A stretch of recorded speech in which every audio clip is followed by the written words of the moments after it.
There's a photograph on my father's desk. He's never framed it, never put it behind glass, or set it upright where visitors might see it. It sits flat, underneath a ceramic mug he's had since 1987, and the mug has left a perfect ring of brown on the corner of the photograph like a slow, careless erasure. He notices it every morning. He's never moved the mug. I think that's the whole story. Actually, I think everything I'm about to tell you lives inside that detail. The mug, the ring, the photograph surviving underneath the weight of ordinary things. But let me start where it begins, where it always begins. London, November.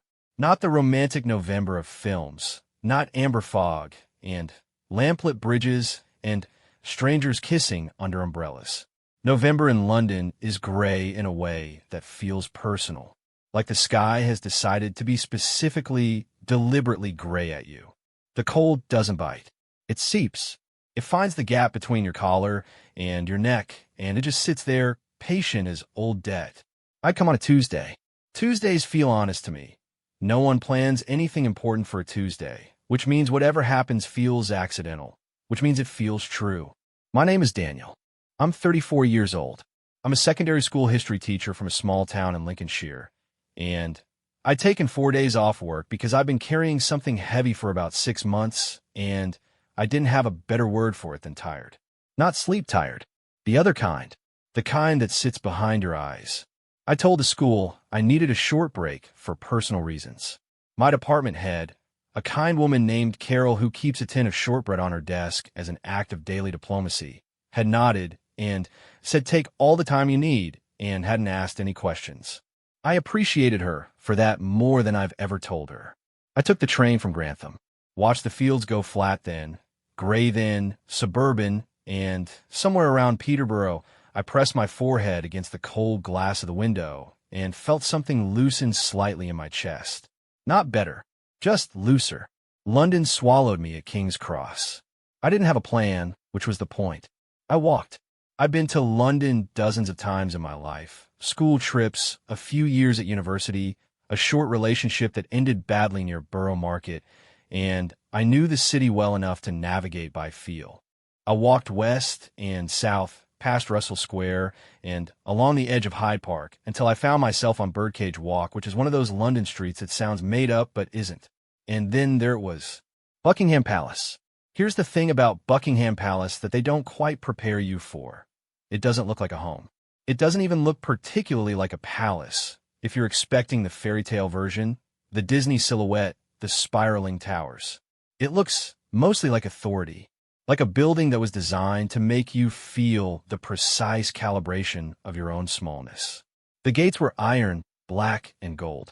The Victoria Memorial rose in front of the palace like a declaration. White marble, the allegorical figures of truth and justice and motherhood gleaming dully in the November light. There were tourists everywhere, in the way tourists are everywhere at famous places, arranged in loose clusters around phone screens, pointing, rotating slowly like plants orienting toward light. I found a space on the outer edge of the crowd and stood there. I'm not sure why I'd walked here specifically. I hadn't planned to. I've been walking, and then I was here, the way you sometimes end up in a room of your house with no memory of deciding to go there. There were 2 guards visible from where I stood. They were positioned at the outer sentry boxes, the ones before the main gate, and they stood in that way that seems physically impossible if you think about it too hard. Absolutely still. Not the stillness of someone holding their breath or concentrating. Something deeper than that. A stillness that seemed built into the architecture of the body itself, as though they'd been fitted into the landscape like corbels fitted into a wall. I watched the one on the left. He was tall, late 20s, maybe though, the bearskin cap, and the uniform make age difficult. His face was exactly forward. Not tilted up, not tilted down. Forward, at some precise angle that probably had a name in the drill manual, some technical designation I didn't know. His jaw was set without being clenched. His eyes were open, and they were looking at something that was not any of us. A small child, maybe 5, maybe 6, dressed in a yellow anorak, broke from her parents and ran directly at him. Ran with the complete physical commitment of small children, arms out, listing slightly to one side, absolutely no hesitation. She stopped about a foot from his boots. She looked up at him. He did not look down. She stood there for a moment, processing this, the fact of him, the fact of his non-response, and then she stuck her tongue out at him and ran back to her parents. Her father laughed. Her mother took a photograph. The guard breathed. I watched his chest. Slow expansion. Slow fall. The only evidence that he was inhabited. And I thought about my father. My father served as a Royal Guard for 11 years.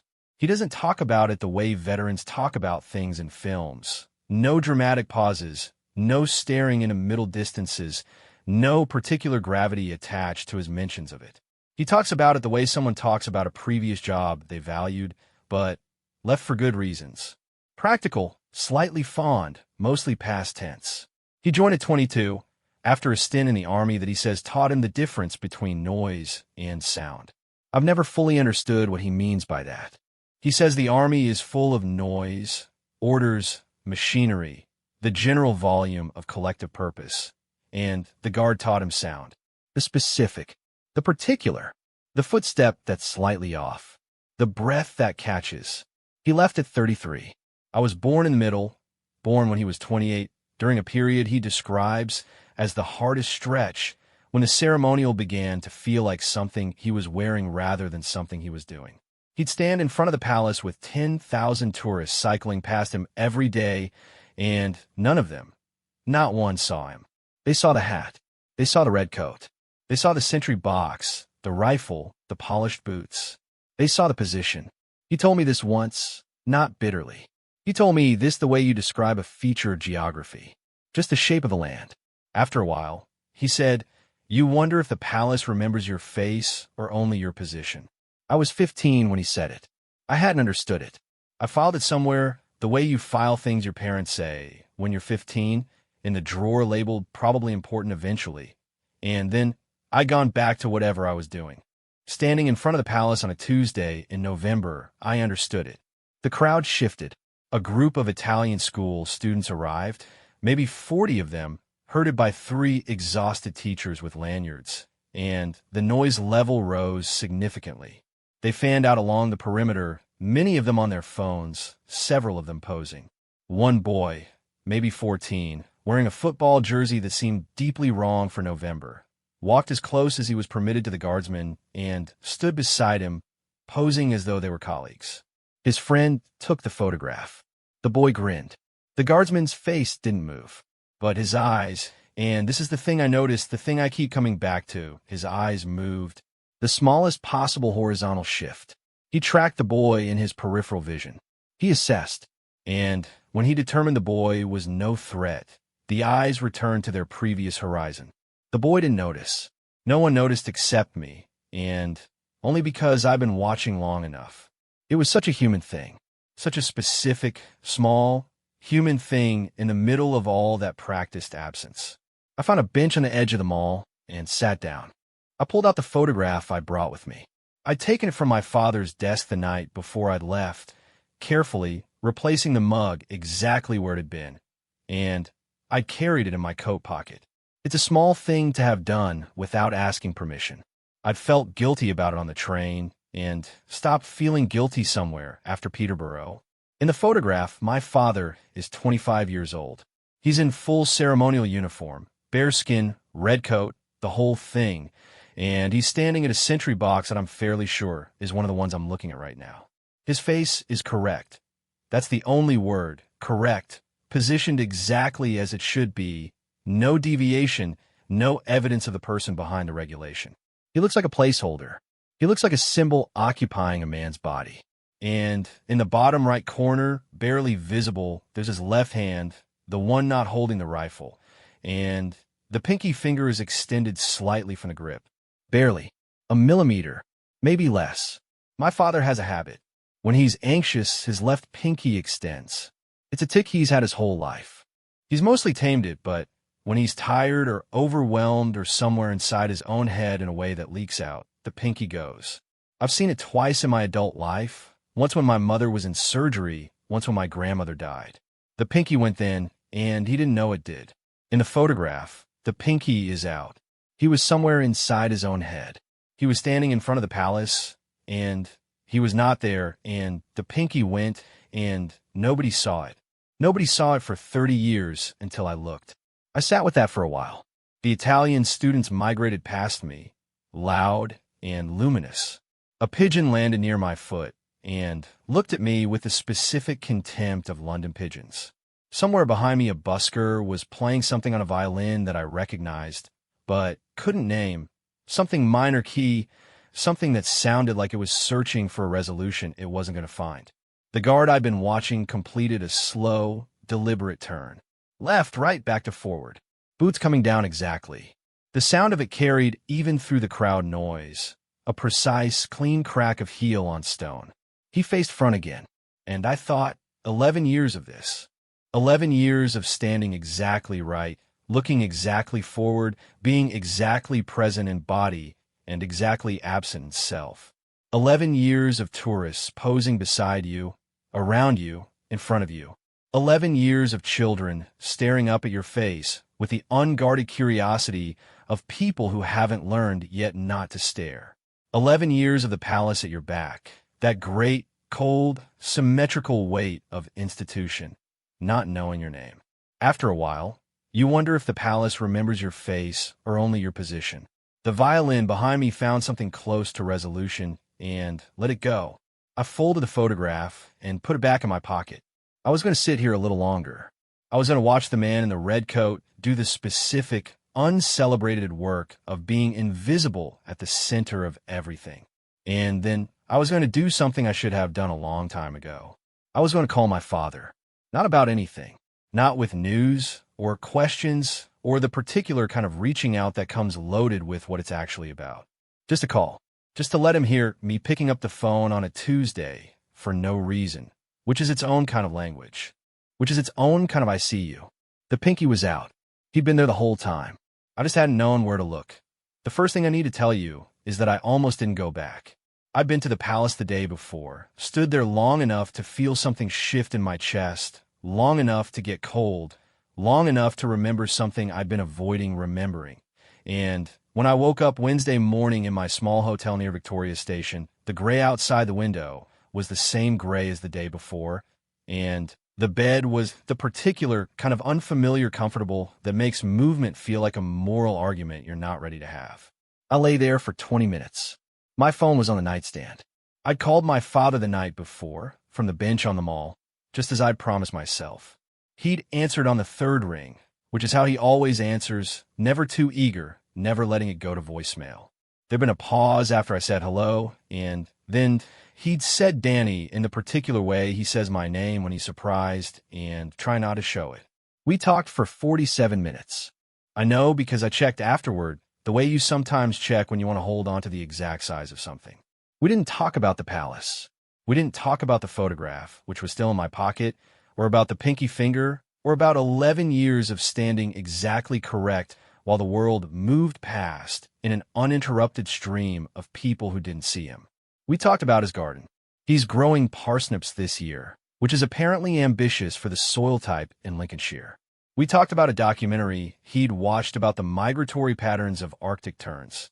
We talked about my nephew's football trial and whether he'd inherited the family tendency toward left-footedness. At the end, before we hung up, there was a pause that was comfortable in the way of pauses that have had decades to grow into each other. I'll come visit next month, I said. I know, he said. Not great or looking forward to it. Just I know, like something that had been scheduled a long time ago and had simply been waiting for someone to remember. So, Wednesday morning, I got up. I was back on Birdcage Walk by 9:30. Different crowd. Wednesday mid-morning had fewer school groups, more individual tourists, a handful of people who looked like they were on their lunch breaks from nearby offices even though it was too early for lunch. The Victoria Memorial was the same. The gates were the same. The palace sat at the end of its forecourt exactly as it always had, patient in the way of things that have never had a hurry. There was a new guard at the sentry box on the right. I noticed him immediately because he was shorter than the man from yesterday, still tall, but differently, more compact through the shoulders, and his face had a quality that the man yesterday's hadn't. It took me a moment to identify what it was. He was young, not unusually young, early 20s probably, but his youth was sitting closer to the surface than yesterday's man. Less worn in. The ceremony fit him the way new shoes fit, correctly, precisely, but you could still see the effort of it. The slight muscular negotiation that comes before a thing becomes second nature. I found myself watching him the way I watch students in their first weeks, looking for the tells, the small leakages of self through the practice performance. There was a woman next to me. Mid-50s, I'd say. American, from her accent when she'd been speaking to someone on her phone. She'd ended the call and was now studying the guard with an expression I recognized, the particular alertness of someone who is actually looking rather than merely seeing. She noticed me noticing her. "He hasn't blinked in 4 minutes," she said. Not quietly, but not loudly. Conversational. "I don't think that's entirely accurate," I said, "but I take your point." She smiled. "I'm Margot." "Daniel, you been here long?" "Few minutes. I was here yesterday, too." She looked at me with mild curiosity. "Research, something like that." I paused. My father was one of them. Guard. For 11 years. Margot absorbed this. She had the quality of someone who was good at absorbing things. She didn't rush to respond, didn't fill the space with reaction. She let it sit a moment. "That's a long time," she said finally. "It is." We stood there together, two strangers at a fence, watching a young man be magnificently, rigorously absent. The thing that happened next is not dramatic. I want to be clear about that before I describe it, because the story of it could be told in a dramatic way, and that would be a dishonesty. What happened was small and true, which is usually the shape that important things take. A man approached the sentry box. He was wearing a gray overcoat, expensive but worn at the cuffs. Late 60s, the confident, unhurried gait of someone who has spent a long time being somewhere that other people are merely visiting. He carried a briefcase, the old kind, leather, brass clasps, and he was looking at his phone as he walked, reading something, his attention divided. He walked along the prescribed public path. He wasn't doing anything wrong. He wasn't close enough to the guard to constitute an approach by any official measure. But he slowed and looked up from his phone and looked at the guard. And the guard, and this is the thing, this is the precise thing, looked back. Not a head turn, not a deviation from position. His eyes shifted. The same minimal horizontal movement I'd seen yesterday, the same quick assessment. But this time the eyes didn't return to the horizon. They stayed. Something passed between them. I have no better description than that, because I don't know what it was, and I don't think I was supposed to. The man in the overcoat stood very still for approximately 3 seconds. Then he nodded, the tiniest nod, the smallest possible acknowledgement, and walked on. The guard's eyes returned to the horizon. Margot exhaled slowly beside me. "What was that?" she said. "I don't know," I said, but I had a guess. My guess was that the man in the gray overcoat had stood exactly where that guard is standing, once, or near it. That the nod was a specific language, recognition from one person who'd done the thing to another person currently doing it. Not camaraderie, exactly. Something more private than that. The nod that says I know what this costs without elaborating on the currency. My father nods like that sometimes. To other men of a certain age, a certain bearing. At war memorials. Outside churches on Remembrance Sunday. I'd always thought it was just a British thing, the masculine economy of emotion, but standing here I thought, no, it's more specific. It's the salute of the man who has stood still while everything moved. I left Margot somewhere around 10 o'clock. She had a tour booked at the Tate Modern and had delayed, leaving twice already. We exchanged a brief goodbye, the honest, weightless farewell of strangers who've shared something real and have no need to make it more than it was. I walked east along the mall. There's a long avenue of plane trees on either side, tall, mottled bark things that look like they've been there since before anyone thought to build a palace, which is possibly true. Their branches were bare, obviously. November. But there was a structure to them against the gray sky that I found compelling in an architectural way, the way the branches subdivided, the way the negative space between them had shape and rhythm. I was thinking about visibility, about the particular invisibility of people who are most visible. Guards, nurses, bus drivers. The woman who's worked the same checkout at the same supermarket for 19 years and knows the first names of 300 people who will never know hers. The men and women who keep the specific machinery of ordinary life running, who stand at their posts, turn up at their positions, do their precise and necessary work, and whom we see constantly without ever seeing. My father drove me to school every morning for 7 years. He made sandwiches. He attended every parent's evening and every school play and every sports day, and he sat in the audience with the particular upright stillness of someone who trained for stillness, and he watched. He watched everything. I could feel him watching even when I couldn't see him. After he left the Guard, he became a secondary school caretaker. He's still there now, 21 years at the same school. He knows every corridor. He knows which doors stick and which ones swing too far. He knows which classrooms run cold and which ones run hot. He keeps a small notebook in his breast pocket in which he records things that need fixing, written in handwriting so precise it looks printed. The students don't see him. Not really. He moves through the school the way the guards move through the palace. Present, necessary, invisible by function. I used to wonder if that bothered him. Watching the young guard this morning, watching the man in the gray overcoat and his small, specific nod, I was starting to understand that maybe it didn't. Or maybe it did, and he found a way to carry it that I'd mistaken for contentment. Or maybe, and this is the version that arrived quietly and sat down with some authority, maybe he'd found something else to be seen by. His garden, his parsnips, and his difficult soil. His documentaries about Arctic terns. Me on a Tuesday, picking up the phone for no reason. I stopped at a cafe on Horse Guards Road and ordered tea and a bacon roll, and I sat at the window and ate and watched people move past outside. A woman in a red coat, a man on a bicycle, no hands, two elderly men arguing cheerfully about something I couldn't hear. I took the photograph out again. 25-year-old my father. Exactly correct. Exactly positioned. The palace behind him, impassive and institutional, not remembering anyone's face. And the pinky. I thought about how long he'd stood there. Not just that day, all the days. The cold days and the hot days. The days when nothing happened and the days when everything did. The days when tourists ran their children at him and took photographs of the children pretending he wasn't there. The days when it rained straight down and then rained sideways and the bearskin got heavy. The days, and there must have been these days, when he was tired in the way I'd been tired when I got on the train in Grantham, when the tire was behind his eyes and he couldn't put it down because his post needed him upright. And so he stood upright and the pinky went and nobody saw. I thought about the man in the gray overcoat. I thought about his nod. And I thought, my father has been waiting 21 years for someone to look closely enough at that photograph to see the pinky finger. Not waiting consciously, not pining, just the way a photograph waits under a mug.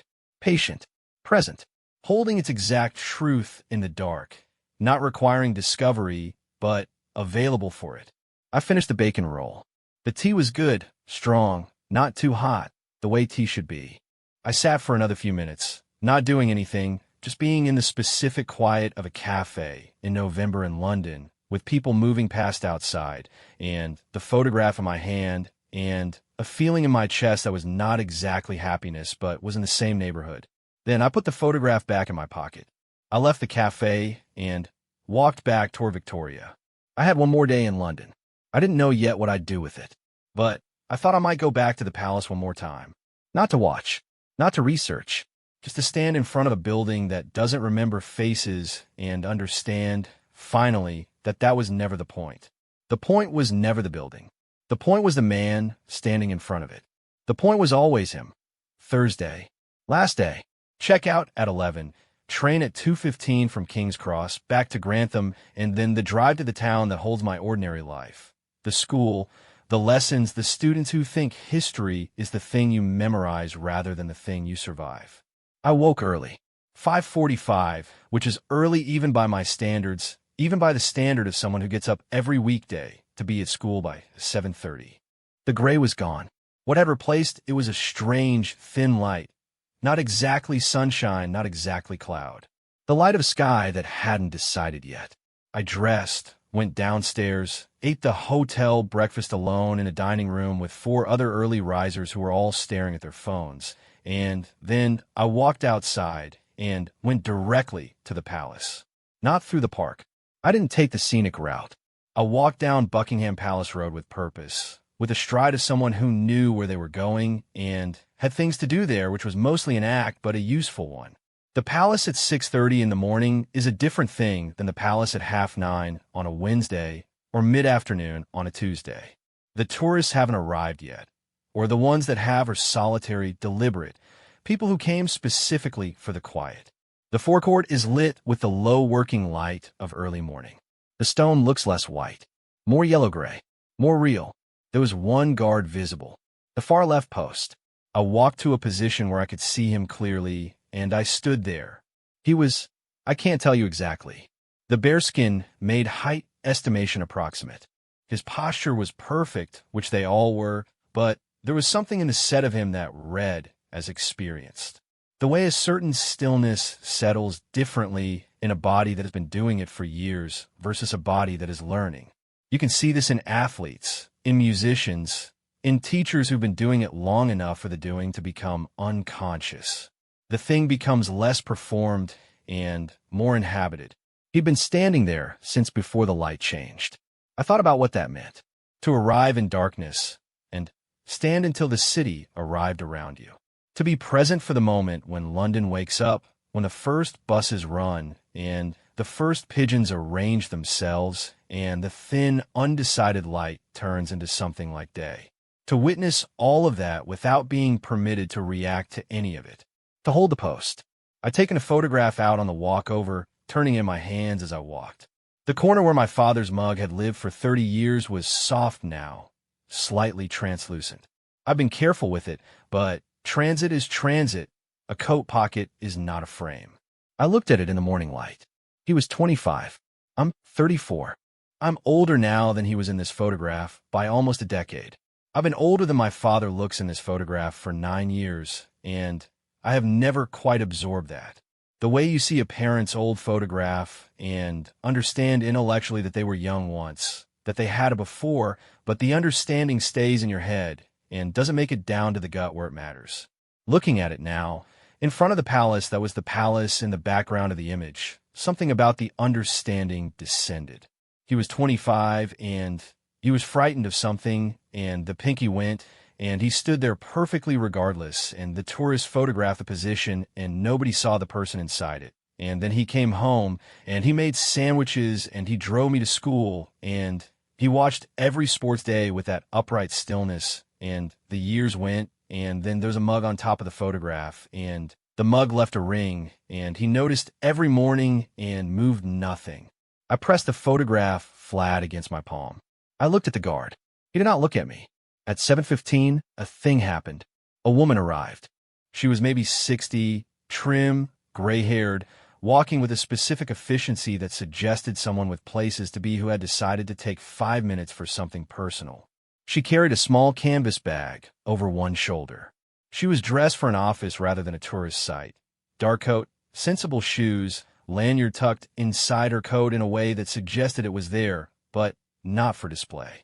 She walked directly toward the guardsman, not at speed, not with any aggression or provocation.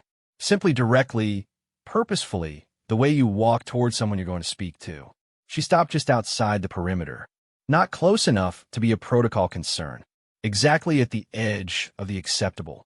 She looked at him for a moment. Then, she said, clearly enough that I could hear from where I stood, "Marcus." The guard didn't respond. Of course, he couldn't. The rules of the position are absolute. No movement, no acknowledgement, no deviation for any reason that doesn't constitute a security concern. A woman knowing your name does not constitute a security concern. She seemed to know this. She hadn't been expecting a response. "Your mom sends her love," she said. "She wanted you to know she watched the ceremony on the television last week. Said she could spot you in the 3rd row." She paused. She said to tell you she's proud. She wanted me to say it in person because she didn't think a text was right. A pause. 6, maybe 7 seconds. "Right?" she said, as though he'd answered. I'll tell her you heard. She turned and walked away. She walked quickly, efficiently, the way she'd come, already reaching in her bag for her phone, the small moment folded back into the ordinary day, without ceremony. I stood very still. Marcus, if that was his name, and I had no reason to doubt it, had not moved, had not blinked any more than usual, had not acknowledged the exchange in any way that was visible from where I stood. But his hands, I was watching closely. I've been watching closely all 3 mornings. His hands were at his sides, the right one gripping the rifle in the correct, prescribed position. His left hand was flat against his thigh, fingers together, the precise regulation posture. And the ring finger, just a ring finger, the one beside the pinky. It pressed, slightly, barely, into the fabric of his trouser leg. 1 beat, then back. He heard her. He received it. Something moved in him that was too controlled and too disciplined to reach his face or his posture or any of the things that were owned by the position. But the ring finger found the seam of the fabric and pressed. She's proud. 1 beat. Then back. Then the palace. The forecourt. The gray light deciding to be morning. The city waking up around a man named Marcus who was standing exactly right and being seen by exactly nobody. I walked back to the hotel. I packed. I paid. I rolled my suitcase along Buckingham Palace Road and down into the tube, and I took the Victoria line to King's Cross, and I waited for my train. I sat on a bench on the concourse, and I took the photograph out one final time. I looked at my father's face. 25, correct, positioned. The palace at his back. The pinky. I thought about Marcus. The ring finger. The woman with the lanyard and the canvas bag, delivering something that couldn't be texted, that wasn't right in any format smaller than in person, in front of the building, in the specific geography of his post. Your mom says she's proud. 1 beat. I thought about all the people standing at their posts across the ordinary world. The ones we walk past on the way to something we've decided matters more. The ones the building doesn't remember. The ones for whom the institution they serve will outlast any record of their individual time inside it. I thought about 11 years of sandwiches and school runs and sports days with upright stillness. I thought about parsnips in difficult soil. I thought about a photograph under a mug for 30 years, patient in the dark, holding a pinky finger that nobody had thought to look for. I called my father. 2 rings this time. He answered faster. Danny, he said, not surprised. Like he'd been expecting it, somehow. Like 47 minutes on a Tuesday, had opened something that was staying open. Dad, I said. I looked at the photograph in my hand. I've got something to tell you. A pause. I heard him set something down, a cup, from the sound, placed carefully on a surface. I heard him settle. Go on then, he said. I took the photograph, I said, from your desk. I've had it with me for 3 days. I'm sorry I didn't ask. A moment. Which photograph? He said. Though I suspect he knew. You know which one. A longer pause. Not uncomfortable. The kind of pause that is doing actual work. You took it to London, he said. I went to the palace. I paused. I've been going every morning. He was quiet. I heard him breathe, the specific rhythm of it, deliberate, the trained breath of someone who spent 11 years regulating what their body showed. Then, something else, the release that comes after. I've been meaning to go back, he said quietly. Haven't managed it. You should. Probably. There was traffic on the King's Cross concourse. A child crying somewhere behind me. Not in distress, just tired, just that particular 4-year-old frequency of wanting things to be different than they are. A departure announcement reverberating off the vaulted ceiling. Someone else's train, somewhere else. Dad, I said. The photograph. I looked at it properly. MHM. The pinky was out. Silence. Not the silence of confusion. Not the silence of someone calculating a response. The specific held silence of recognition, of being seen in a way you hadn't expected and weren't sure what to do with yet. Was it, he said. Not a question. You were in there, I said. Behind all of it. You were there. Another pause. I heard something in it, a quality I'd heard once when my mother was in surgery and twice when my grandmother died. Something that moved just beneath the surface of him, that his training caught before it reached his voice, but that I was close enough, somehow, to feel. "Daniel," he said, and then stopped. "Then, I'll put the kettle on when you get back next month." That was all. That was the whole thing. 11 years, and 34 years, and a photograph under a mug, and a pinky finger in the dark, and what came out the other end was, "I'll put the kettle on," which is its own language, which is everything. The train was on time. I found my seat, stowed my case, pressed my forehead against the glass the way I had on the way down. The same position, the same glass, the same moving world outside. The fields came back in reverse. Suburban, then gray, then flat. The particular flatness of Lincolnshire, which I've spent most of my life trying to find beautiful and have mostly failed, and recently started to think maybe that's not the point. Maybe some landscapes aren't asking to be found beautiful. Maybe some landscapes are just asking you to be in them. My father's house is 10 minutes from the station. I've driven that road so many times I could drive it in any weather, in any state, with any degree of distraction. I know the bump before the roundabout. I know the gate at the end of his lane that needs lifting slightly when you open it, the latch that never quite caught. The garden will be bare now. November. But the parsnips are underground, apparently. Working in difficult soil, doing the quiet work that doesn't show until it's done. I put the photograph in my inside pocket. Not the coat pocket, where it had been writing for 3 days, getting soft at the corner. The inside pocket. Closer. I take it back to his desk when I visited. Put it exactly where it had been. Exact corner, exact position, the mug back on top, the ring aligned. Or maybe not. Maybe I'd set upright. Frame it, even. Ask him if he wanted it where people could see it. Maybe I just ask him about the photograph. Properly. Sit across from him at the kitchen table with the kettle going and ask him what it was like, what the hardest day was, what the pinky was about that day specifically, whether the palace ever felt like his or always like a backdrop he worked in front of. Maybe he'd answer. Maybe he'd deflect to parsnips. Maybe both. Either way, I'd be there, across the table, watching closely enough to see what moves. That's all it takes. Looking closely enough, long enough, until the pinky gives you the whole truth of the man. He wonders if the palace remembers his face or only his position. He stopped wondering when his son called from a bench on a Tuesday afternoon. Not with news, not with questions, just to let him hear the phone being picked up. Just to say, "I know you're in there. I know you're there." That was enough. That was, it turned out, the whole thing.